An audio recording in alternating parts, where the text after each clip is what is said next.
बच्चों, आज हम आकृतियों के विषय में जानकारी लेंगे।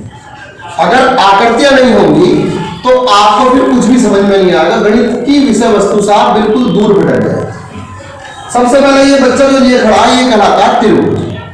त्रिभुज, त्रिभुज का मतलब इसकी तीनों भुजाएं, जिसकी तीन भुजाएं, जिसमें कितनी भुजाएं हो? तीन। और अगर तीनों भुजाएं बराबर हैं तो समबाहु त्रिभुज, दो भुजाएं बराबर हैं समद्विबाहु, और एक कोण अगर 90 डिग्री है तो उसे समकोण त्रिभुज कहा जाता है। ये आपके कोर्स में। अगली आकृति है आयत।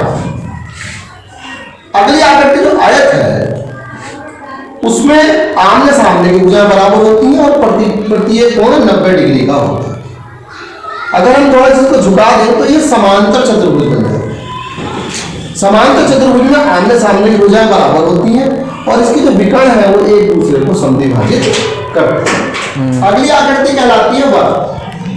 वर्ग की विशेषता ये होती है इसकी सारी भुजाएं बराबर होती हैं और प्रत्येक कोण इसका 90 डिग्री होता है।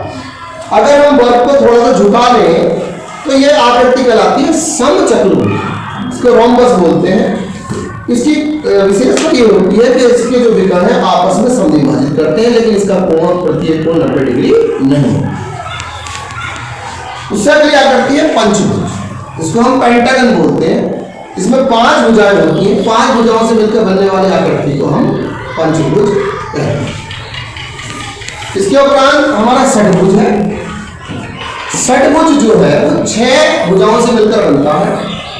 जो बिटिया के हाथ में षटभुज है वो सम षटभुज है, इसकी 6 की 6 भुजाएं बराबर। इसके बाद जो हमारे सिलेबस का है कक्षा 7 का, वो आकृति आती है घन। घन की विशेष आते हैं कक्षा 7 के सिलेबस। कक्षा 7 में हमारे क्षेत्रफल में सबसे पहले हमारी आकृति आती है क्यूब। क्यूब की विशेषता ये होती है घन की कि इसकी लंबाई, चौड़ाई और ऊंचाई बराबर हो। जो बिटिया के हाथ में आकृति है वो घन है, और ये जो मेरे हाथ में आकृति है ये घन का आयतन है। ये घन का आयतन है जो कि शादी के कार्ड से बनाया गया है। ये घन का आयतन, ये हमारी जो आकृति है ये 3D में है, 3 डायमेंशन में है।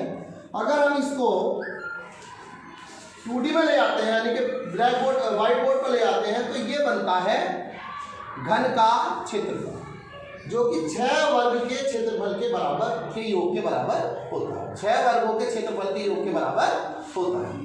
तो घन का आयतन क्या होगा? लंबाई गुणा आयतन हुआ 1 की घात 3,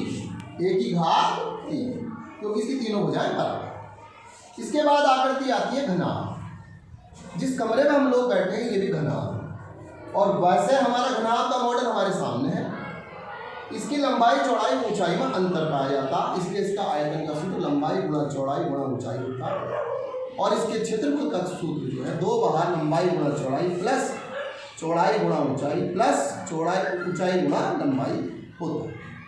धन्यवाद।